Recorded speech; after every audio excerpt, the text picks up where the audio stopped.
More properties won't always mean more wealth. Should you be growing faster? Let's talk about the real questions most investors skip. I'm going to walk you through how to assess whether you should scale, and if you do, how do you do it in a way that is smart? Here is what I'm going to talk about in today's video. Do you need to scale? We'll start by identifying your actual goals and whether or not scaling is even the right move for you right now. This is where you validate your strategy. We're going to talk about leveraging equity so you can buy more property. I'll show you how to use the equity in your home that you have already built, that you've already bought, and expand. And you'll do so without draining your savings or over leveraging your future. And then we'll talk about an area that is what I call really, really scaling for those who have a really large cash flow by partnership, syndication, and creative financing. This is where you're learning how to scale when your capital is either really large or maybe in some instances it's limited and you're bringing on partnership and venture capitalists. And we'll explore smart, aligned ways to fund your next deal without necessarily losing control. By the end of the video, I want you to walk away with clarity and not confusion. No more guessing and no more chasing. Just focused, validated growth that aligns with your goals and your specific long-term wealth building ambition. If you're ready to stop playing the volume games and to start building real sustainable wealth, hit the like and subscribe button and let's dive into the mindset, the math, and the moves behind smart scaling.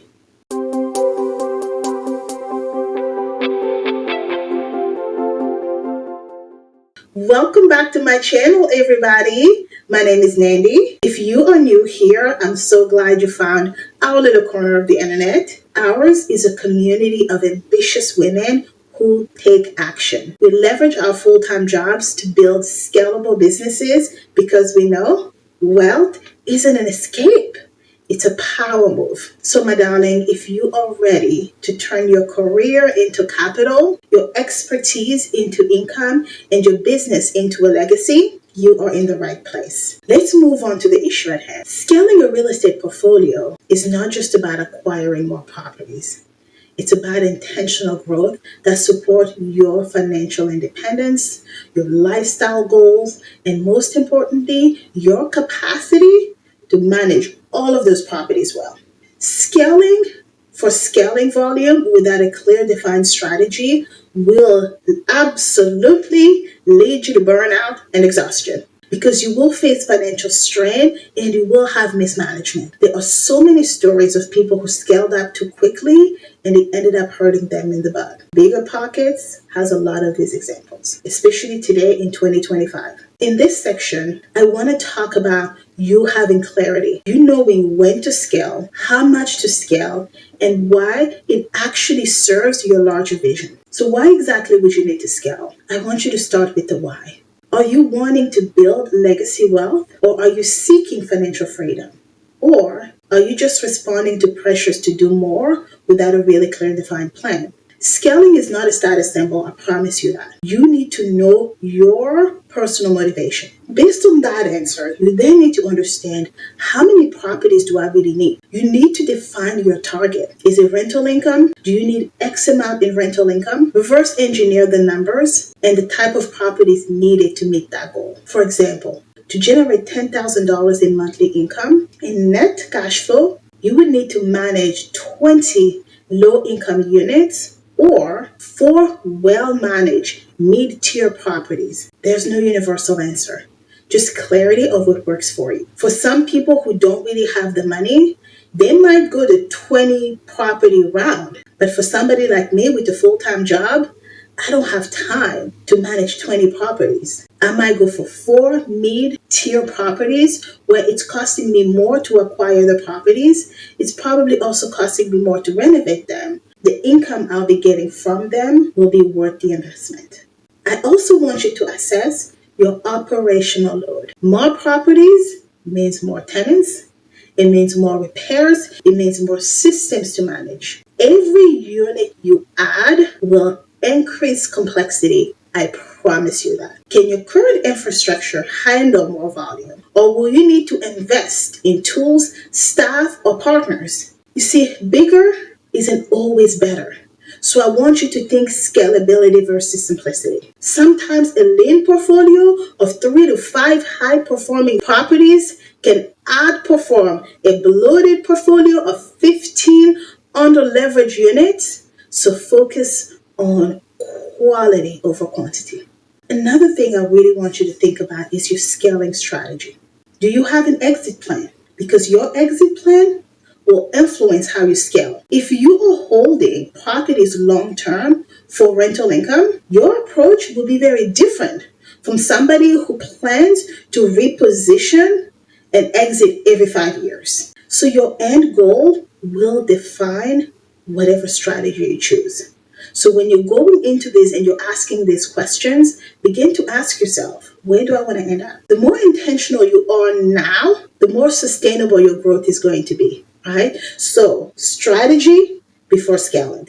Now that we are clear on the goals that we need to determine whether or not we actually want to scale, let's talk about leveraging your equity to buy more. By now, you've decided that you do want to scale. So we'll use equity as a tool. And this is probably one of the most powerful tools that you have as a real estate investor. Once you've built equity in one property, you can redeploy it to expand your portfolio without starting from scratch. And I want to talk to you guys about some ways that you can make your equity work for you. The first one is the most common one that most people know about and most people have used, whether or not they are an investor. That is the cash out refinance strategy. Refinancing your mortgage for a higher amount and pulling out the difference in cash. You will use this proceed, right? Now, most people who are homeowners, when they're doing a cash out refinance, they do it for endless reasons. But you are an investor. I want you to pull that cash out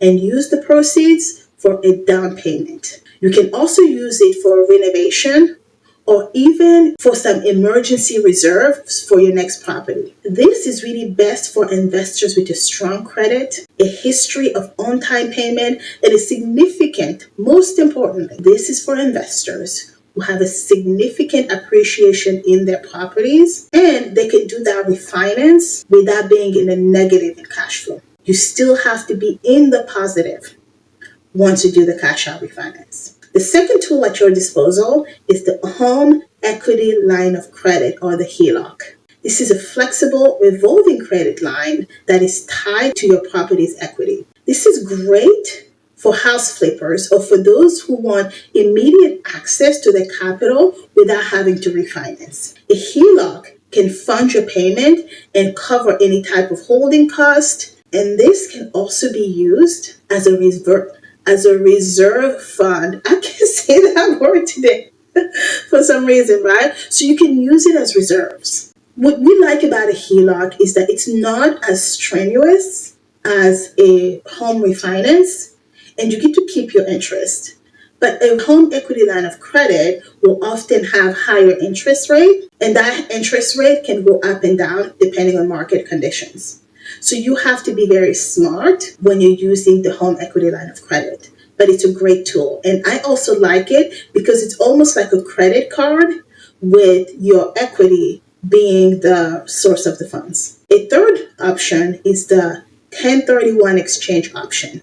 When you sell an investment property and reinvest the profit into similar property, this will actually defer capital gains tax. So this is great for moving into higher income or appreciating market. You must meet certain IRS timeline. You need to be able to close within about 180 days, I believe, from when you sell your property. You need to buy another one within that time frame. You need to take the time to research the laws. I haven't done a 1031 exchange, but I'm hoping to do it here in the next few years. The BRRRR strategy. This is the fourth strategy. It's probably one of my favorite, and I've talked about the BRRRR strategy quite often on this channel.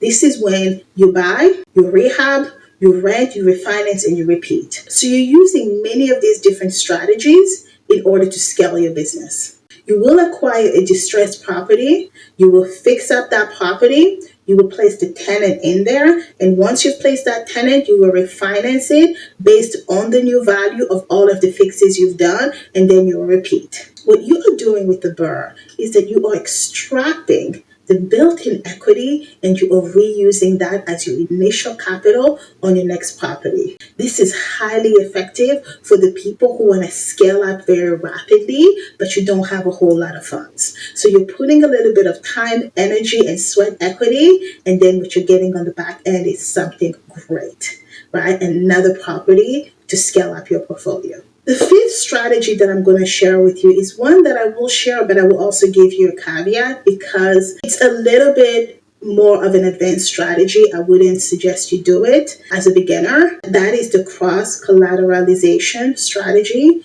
This is where you are using one property's equity as collateral for a loan on another property, right?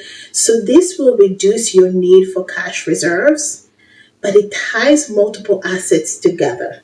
And this is best to use very cautiously with a solid legal guidance. The thing about real estate is that there are as many strategies as there probably are people on the planet, right? Because we're all very specific and we all have very specific needs. You need to know what's available to you, but you also need to understand not all of the strategies will work for you. Not all of them will work this time. Just because it worked for you 10 to 15 years ago doesn't mean that today it will work. So be very careful when you're using this strategy. Equity isn't just a number on paper, it's leverage.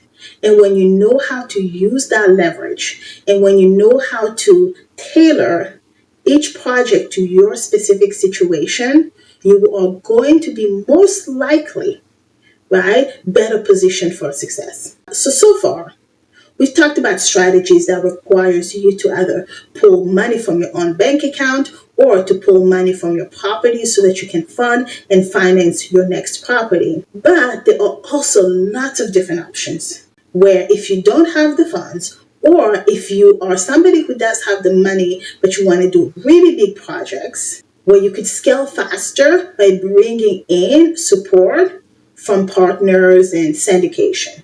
To scale faster and smarter, under these circumstances, you may need more than just capital. And that's where things like partnerships, creative financing strategy will come in. So whether we're talking about teaming up with another investor or tapping into newer models like crowdfunding, the most important thing I want you to think about here is how to build deals that align with incentives and will help reduce your risk, right? So the first thing we're going to talk about is joint ventures. This is where two or more investors will join force together to share capital and expertise and or labor, right? It's really up to you how you structure that joint venture. So for example, a great joint venture would be somebody like me who has a great job. I may have some capital, but I do not have the time to oversee the day-to-day of a business. So I would join business with somebody who is maybe a property manager or a contractor, and they are doing the day-to-day work and I'm bringing in the money. This works very well because one person is bringing the money, the other person is bringing the time and the know-how. However, you guys need clear legal agreements in order to make it work. The second thing to think about here is real estate syndication. This is for people who, to me, you need to have quite a bit of money in order to successfully do real estate syndication to where it makes sense. So this is for the girlies who are like, I want passive income, I don't want to do anything. This is a passive investors pool money under a general partnership or sponsor who manages the deal. So let's say if I wanted to build a syndication, I would then be networking with all of these different investors, pull all of their money in, and I do all of the work. And at the end of whatever time frame we say, they will get a certain percentage, right? Usually it's anywhere from like 8 to 10%, but it really depends on the syndication. This is often used for large, really big projects, commercial projects, mixed use projects. I think recently a friend of mine invested in a syndication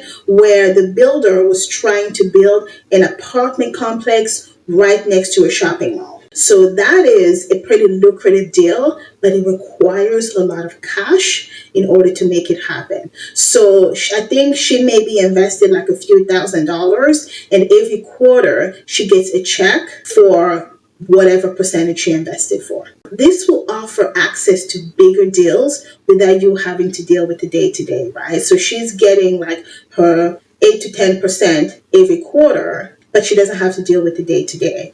In my opinion, this works well for people with a lot of money because you can put it in the stock market or you can put it in this deal.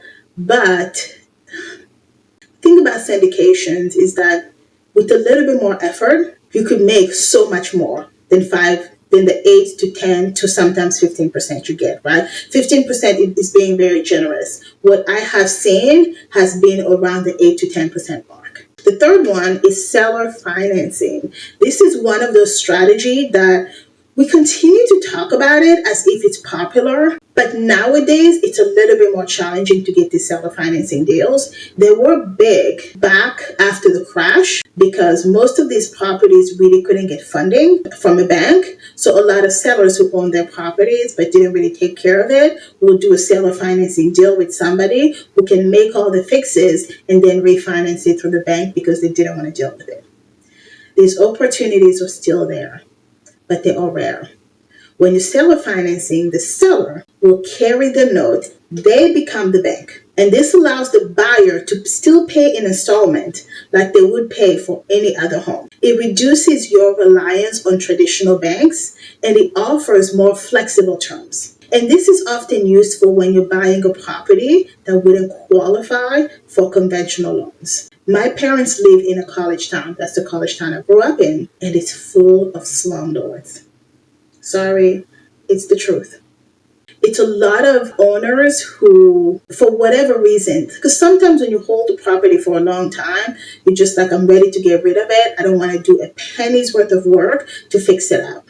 So there are lots of properties that need not just cosmetic repairs. We're talking the plumbing need to be rooted out and completely fixed. The HVAC. My parents recently bought property from one of those landlords. And come to find out, even though they went through an inspection that gave them the thumbs up on the HVAC, come to find out the HVAC was completely clogged and needed to be replaced fully. It was underground, so clogged up, the filter hadn't been changed in years. So my parents had to build a brand new HVAC system up top. So when you're working with these types of landlords, these seller financing deals will be possible, but what you're buying is also a lot of headache. However, my parents on their own were able to completely do all of this work. Well, except for the HVAC and the plumbing, right? That cost them almost $17,000, but they saved almost double that by doing the rest of the work themselves. The fourth strategy is hard money and private lending. These are often short-term loans or asset-based loans that are used primarily for flipping and BRRRRing deals, right? So with hard money loans, you're not using this to buy a property that you would live in. You are using this as your short-term strategy to buy a property, fix it up. So for example, this property that my parents bought that was completely, if it was in worse off conditions, which I've seen, and the bank is like, we will not refinance this property, what my parents could have done is go to a hard money lender, make a case, write a proposal. This is how much it's going to cost us to fix this property. And once it's fixed, this is how much the property will be worth. The hard money lender will then give them the money. They will do all of the fixes. And at that point, my parents will either flip it by reselling it or they will BRRRR it by putting renters in that property. And then they will refinance that property to get a proper loan and then be living up, if they're selling it, of course, they will get whatever the spread is between the cost to flip the property, the initial cost to buy, and whatever other legal fees to sell it. If they BRRRR it, they will either get the money back or they will get the money back from the spread of buying the property, fixing the property, etc. Or they won't even take any money. Now they just can live off of the rental income that's coming in if it's a BRRRR. Approval for these types of loans or projects is really based on the deal's value. It's not really based on your credit. That's why a lot of people love hard money lending, but I promise you, there's a lot of nuance, right? To get the hard money loan, they're not looking at your credit, but you still need to do your due diligence, because once that property is nicely remodeled, you need to refinance it. If you're thinking about selling it, it's no problem. But if your point is to refinance, your credit score will still matter. It's an important thing to realize though, hard money lending offers really high interest rates. You can get to close the deal faster, but your interest rate is a lot higher. Like some of these properties before, when regular interest rates would be like $2 or $3, hard money loan interest rate was anywhere from 10 to 15%. That's high. But it's worth it for some of these BRRRR deals where you can buy it and fix it up. It's not 10 to 15% for 30 years. It's 10 to 15% for maybe a year. Most of these hard money loans are usually about a year. The fifth creative finance option is lease options and substitute deals. I'm telling you this as a comprehensive strategy, but I'm going to be honest. I personally don't know a lot of people post-pandemic who have done lease option or subject twos. Now, I have to say this. I've also been living in really big cities. If you live in a smaller rural area, these opportunities are probably more available to you. But there's a big difference between your property value in the city and in rural areas, but that's for another video. This is where you can take control of a property with little money down via a lease purchase agreement or by taking over an existing mortgage. So for a lease option, you would, for example, I have a house I'm renting. We would do some sort of agreement, hopefully with a lawyer. And it's going to be like, hey, if you pay your lease for 15 years, you can buy it for X amount. But if this and this doesn't happen, all of those years of renting do not count. There are many different ways to structure this lease option. This is very common for people who may not have the best credit score.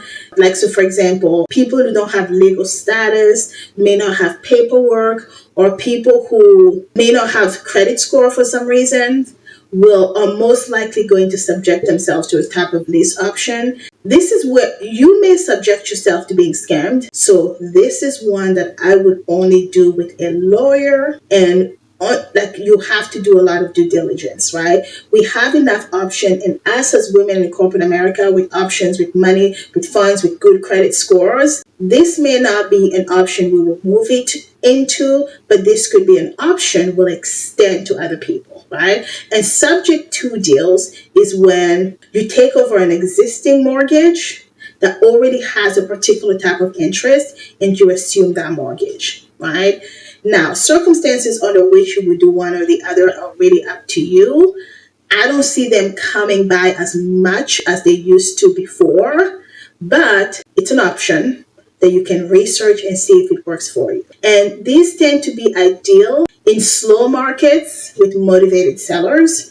And unfortunately, today in 2025, it's a hot market. Even right now with high interest rates, houses are still flying on the market. Not as much as they did post-pandemic, but they're still moving faster than they did between 2008 and 2018. The final strategy is another strategy that I'm going to bring up to you as a strategy, but let's be very honest, this is less likely a way that you as a power maven will buy your property unless it's a large deal. Crowdfunding for real estate. There are many online platforms that will let you invest with as little as a few $1,000s. So this is great for like diversification or learning your ropes passively. They are somewhat similar to syndication with their caveat, right? You do have to watch out for platform fees, deal terms, and honestly, you have no control with crowdfunding.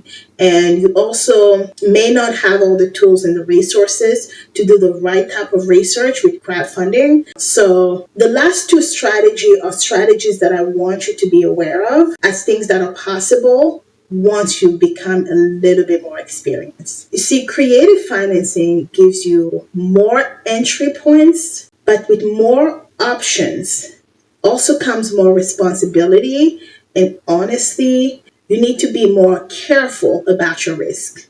right? You really need to understand the terms and that all of these different creative strategies align with what you want to do. By expanding your funding toolbox, you open doors that traditional financing might keep close to you, but I want you to do so keeping in mind a few things.